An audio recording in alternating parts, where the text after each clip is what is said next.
About 10,000 people have been killed and about 2 million displaced.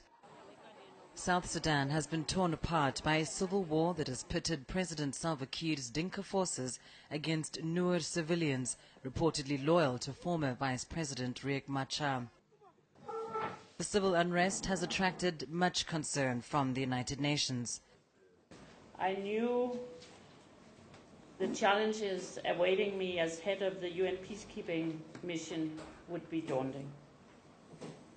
But I must admit, after 3 months, nothing quite prepared me for the enormous suffering endured by the people of South Sudan on a daily basis.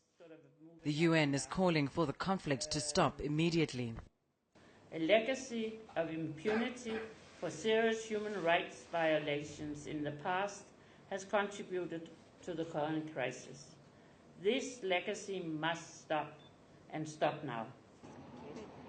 Human Rights Watch also echoes the concerns, calling the situation in South Sudan horrific.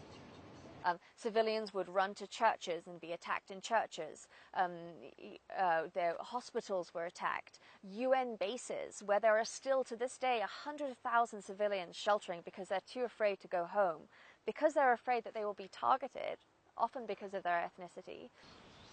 Wheeler adds that there needs to be a will to end the crisis. But there's been a total lack of political will by either side to hold their forces to account, to make serious efforts to end the abuses against civilians. But with peace talks failing to yield any results so far, the people of South Sudan aren't likely to enjoy a peaceful Christmas this year.